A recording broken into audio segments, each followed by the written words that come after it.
إن الحمد لله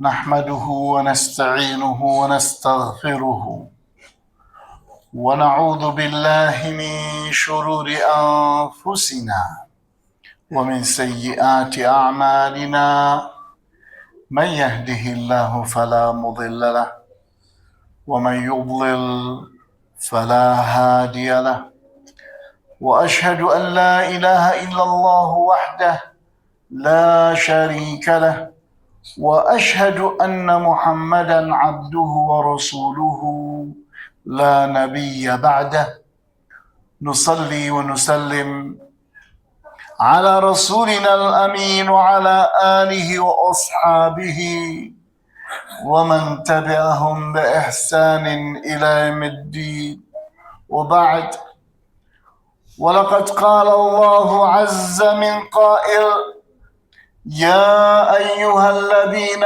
آمنوا اتقوا الله حق تقاته ولا تموتن إلا وأنتم مسلمون يا أيها الناس اتقوا ربكم الذي خلقكم من نفس واحدة وخلق منها زوجها وبث منهما رجالا كثيرا ونساء واتقوا الله الذي تساءلون به والأرحام إن الله كان عليكم رقيبا يا أيها الذين آمنوا اتقوا الله وقولوا قولا سديدا يصلح لكم أعمالكم ويغفر لكم ذنوبكم ومن يطع الله ورسوله فقد فاز فوزا عظيما واعلموا رحمكم الله أن خير الحديث كتاب الله وخير الهدي هدي محمد صلى الله عليه وسلم وشر الأمور محدثاتها وكل محدثة في الدين بدعة وكل بدعة ضلالة وكل ضلالة في النار. Para hadirin sidang Jumat yang dimuliakan oleh Allah Azza wa Jalla. Kita berada di dunia ini adalah untuk diuji oleh Allah. Karena kita akan dikembalikan lagi ke dalam surga. Sehingga dunia ini adalah ruangan ujian. Siapa yang lolos, siapa yang lulus, dia akan kembali ke rumahnya yang sesungguhnya. Rumahnya Nabi Adam alaihissalam bersama nenek kita Hawa di surga sana. Namun, kalau ternyata gagal, artinya kita akan dilemparkan ke dalam api neraka. Sehingga orang yang sadar kalau dunia ini adalah ruang ujian, dialah orang yang tidak tertipu oleh setan. Sedangkan orang yang berpikir lain, ingin puas-puasan di dunia, ingin berfoya-foya dengan dunia, menganggap dunia ini tempat satu-satunya hidup kita. Tidak ada lagi kehidupan setelah kematian. Maka orang yang seperti itu adalah orang yang tertipu oleh syaitan. Dia tidak tahan dengan godaan setan. Maka kalau seorang manusia itu sadar bahwa hidup ini ujian, maka apapun adalah ujian buat dia. Di mana dirinya adalah ujian. Tubuhnya ini adalah ujian. Sehingga apa yang terjadi pada tubuhnya, sakitnya, sehatnya, enaknya, dan berbagai hal yang terjadi pada dirinya, itu adalah ujian. Ayahnya ujian, ibunya ujian, Istrinya ujian, anaknya ujian, tetangganya, karib kerabatnya, sahabatnya, kawannya, lawannya. Semua, bahkan tumbuhan dan apapun yang ada di alam semesta ini ujian. Karena dia punya tugas untuk menebarkan kasih sayang Allah kepada alam semesta. Dia punya tugas untuk bersikap ihsan kepada alam semesta. Maka, nak, yang ada di pintu, nak, kamu datang ke sini kan mau sholat Jumat, bukan mau main. Ayo duduk yang betul, jangan bermain-main. Jangan mengganggu orang lain.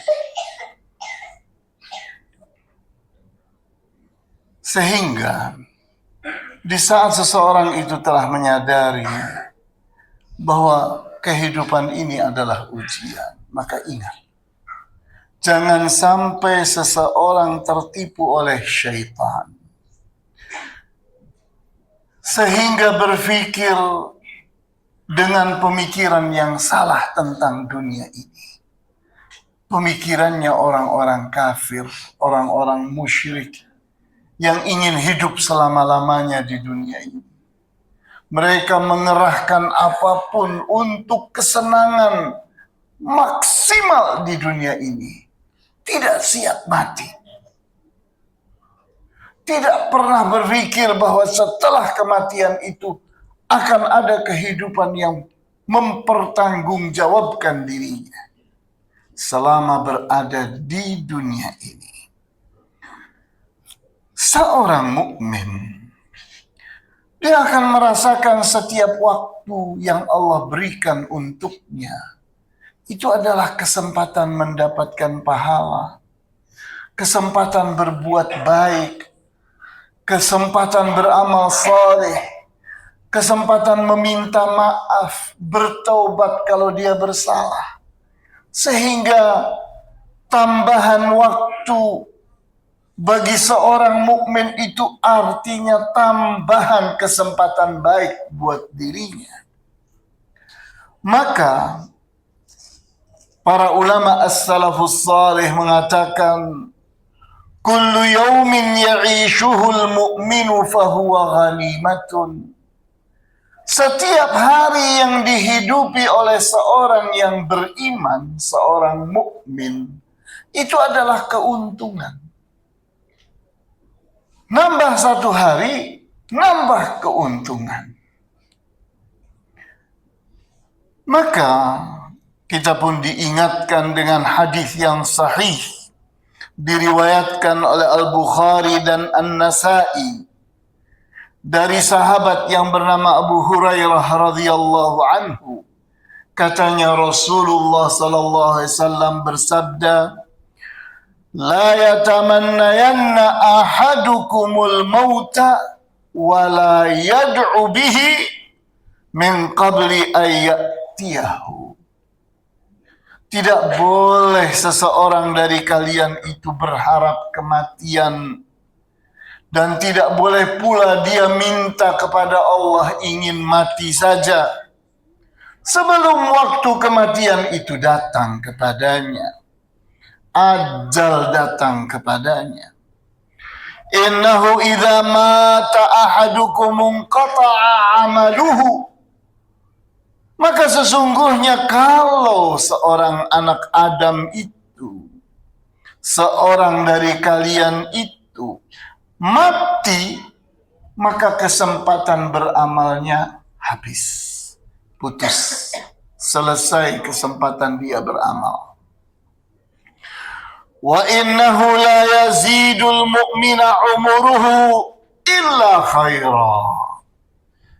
Sehingga seorang mukmin itu semakin banyak waktu untuk dia, maka semakin banyak pula kebaikannya, amal solehnya.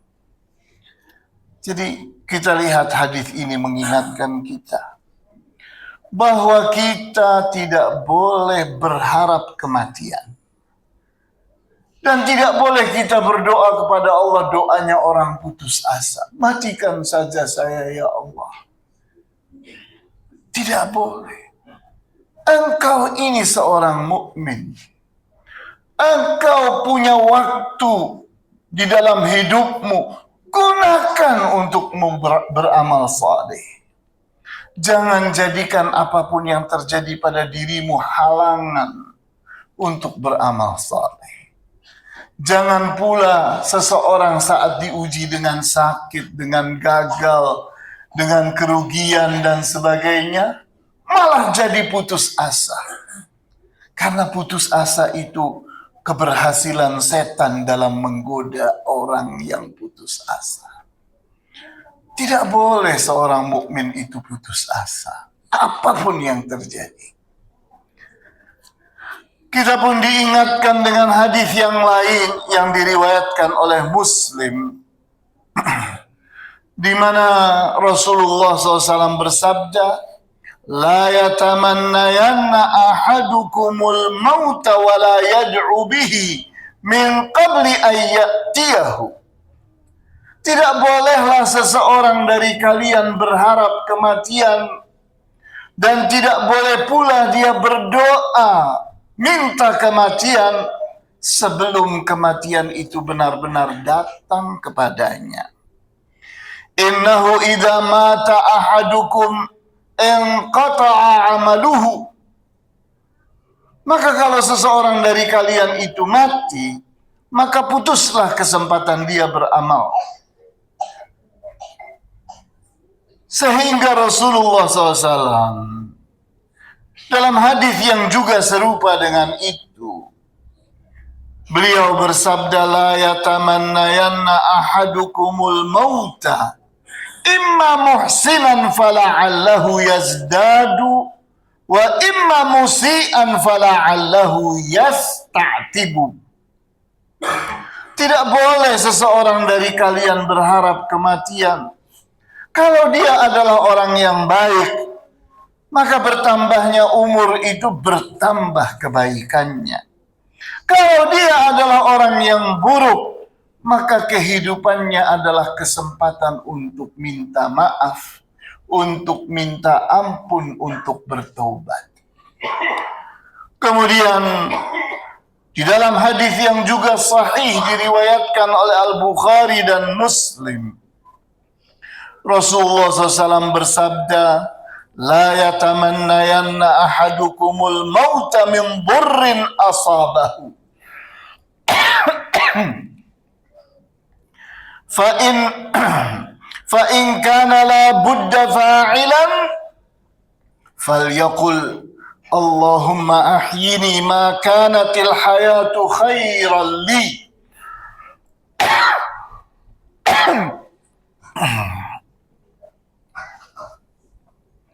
wa tawaffani idza kanatil wafatu khairan li."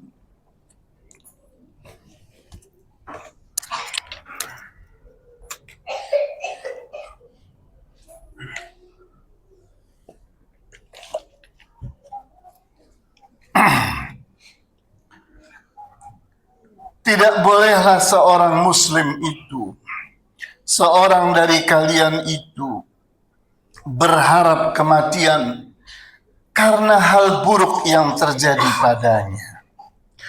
Kalau mau atau tidak mau dia harus berbuat sesuatu, maka dia pun hendaknya berkata, berdoa kepada Allah, "Wahai Allah, hidupkanlah aku jika hidup itu baik untukku, dan matikanlah aku kalau mati itu baik untukku." Jadi bahasanya bukan bahasa orang putus asa. Bahasanya tetap memasrahkan urusannya kepada Allah. Bahwa kalau memang aku terus hidup, aku jadi baik, hidupkan aku. Kalau aku ini hidup dan aku jadi buruk, matikan aku. Jadi tetap menyerahkan kepada Allah. Sehingga seorang muslim itu tidak boleh berputus asa. Tubu ilallahi wastaghfiruhu lidzunubikum. Yatubullah alaikum wa yaghfir lakum dhunubakum.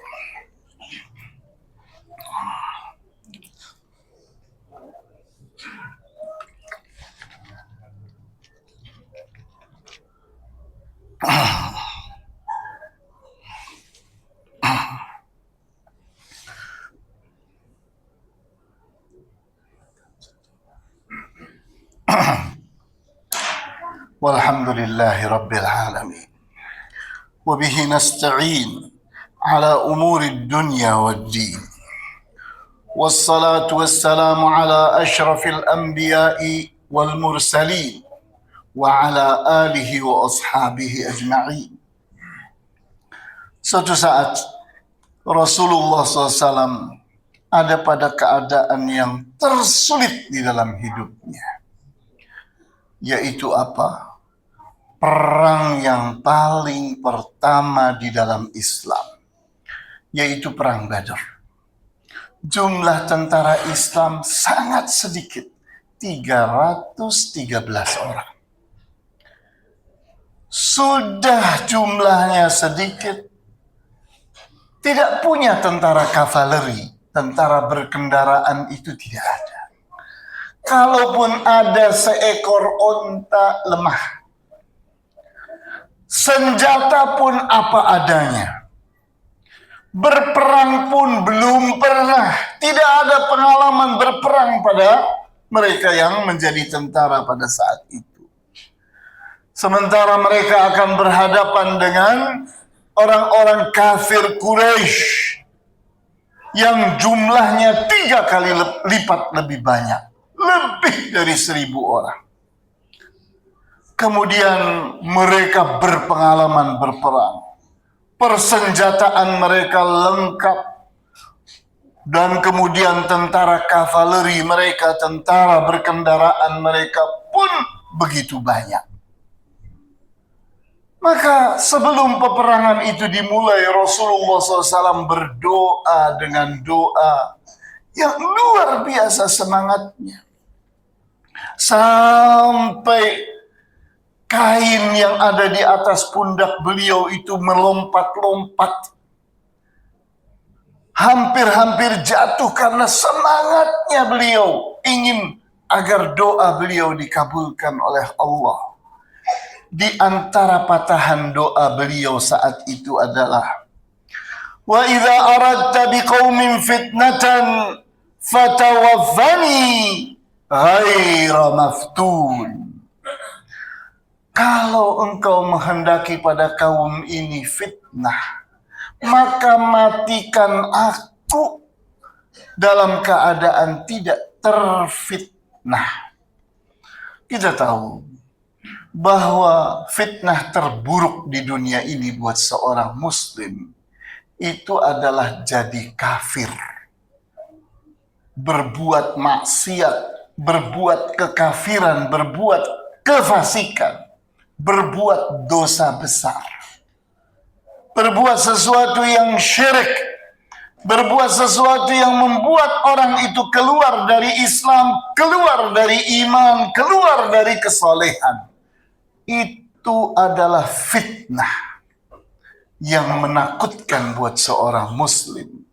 Sehingga Rasulullah SAW pun menyatakan, kalau engkau menghendaki kaum ini akan mengalami fitnah, sehingga mereka keluar dari Islam, mereka hancur dalam keadaan tidak Islam lagi, maka matikan aku dalam keadaan tidak terfitnah.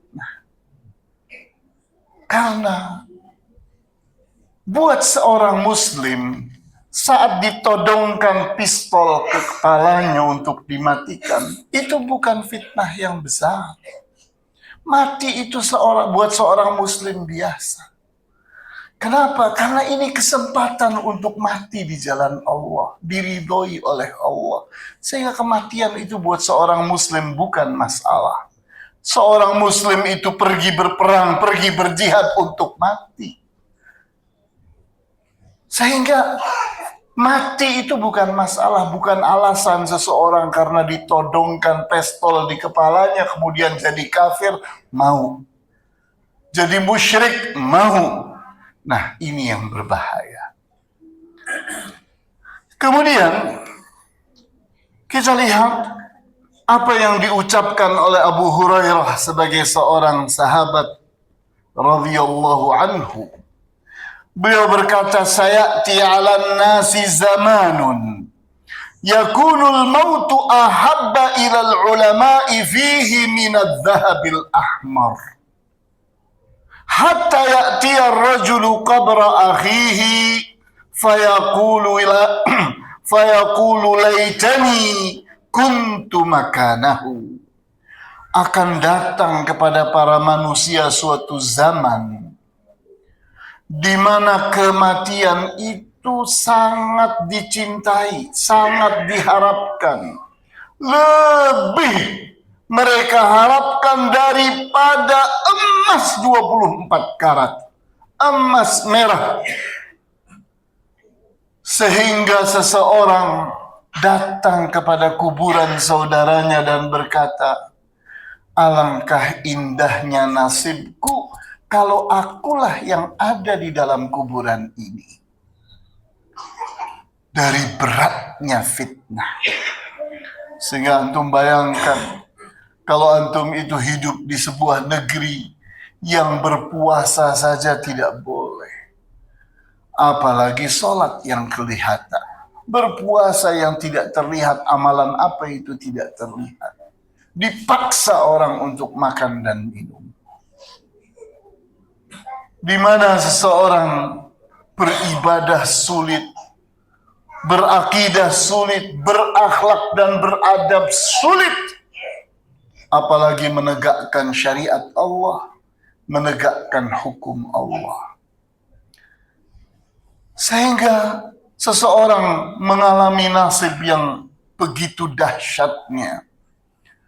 Maka di dalam kondisi itu, seseorang itu menganggap bahwa mati itu lebih baik daripada hidup dalam keadaan seperti orang-orang yang ada ini. Mereka menjadi musyrik, menjadi kafir, menjadi pelaku dosa besar, maksiat dan sebagainya. Kemudian sahabat yang lain bernama Abdullah bin Mas'ud radhiyallahu anhu berkata, "Dhahaba safwud dunya wa baqiya kadaruha, fal mautul yawma tuhfatun likulli muslimin." Telah pergi manusia-manusia terpilih dan yang tersisa tinggal ampas-ampasnya.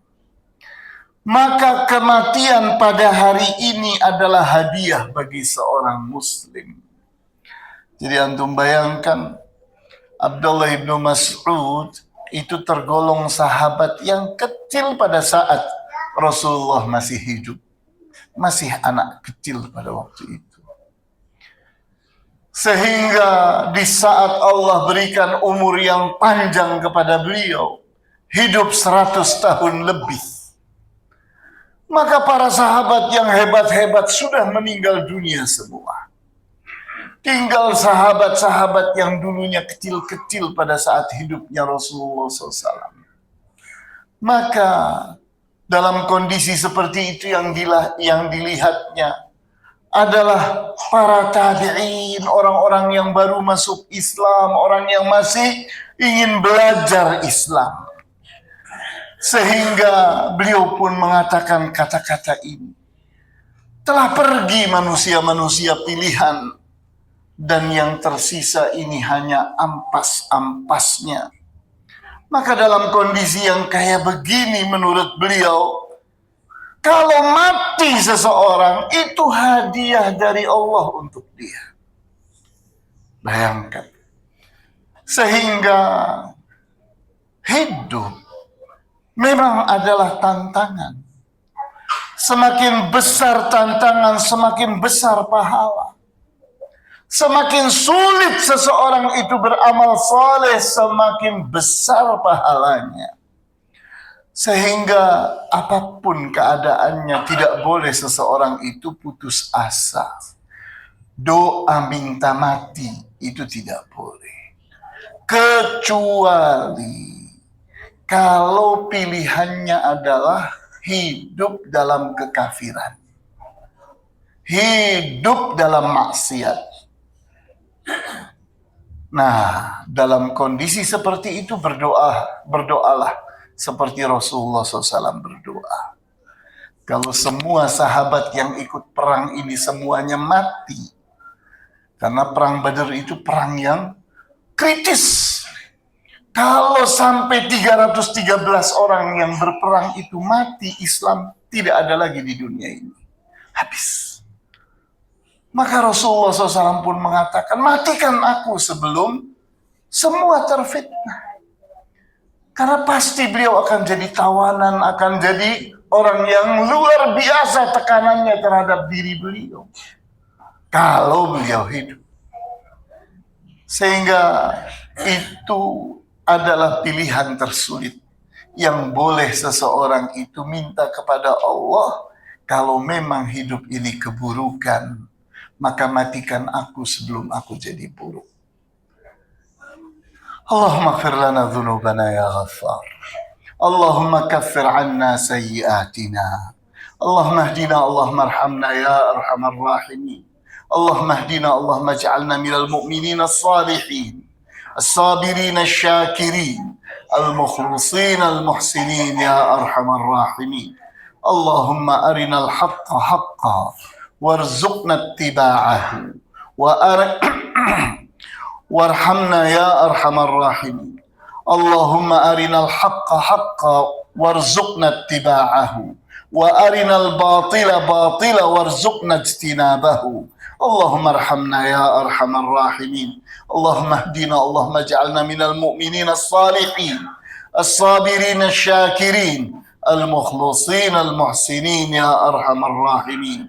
Allahumma arhamna ya arhamar rahimin. Allahumma a'izna bi'izzatika wa qawwina biquwwatika wa aghnina bifadlika wakfina bihalalika an haramika ya a'azzal a'izza ya aqwal aqwiya ya aghnal aghniya ya rabbal alamin ya arhamar rahimin. Allahumma arzuqna hubbak wa hubba man yuhibbuk وحب كل عمل يقربنا إلى حبك يا ذا الجلال والإكرام يا أرحم الراحمين. اللهم ارزقنا الإخلاص والتقوى والإيمان والتوكل عليك. اللهم ارحمنا يا أرحم الراحمين. ربنا آتنا في الدنيا حسنة وفي الآخرة حسنة وقنا عذاب النار. آمين يا رب العالمين. والحمد لله رب العالمين. وصلى الله على أشرف الأنبياء والمرسلين وعلى آله وأصحابه أجمعين. سبحانك اللهم وبحمدك أشهد أن لا إله إلا أنت أستغفرك وأتوب إليك وأقم الصلاة.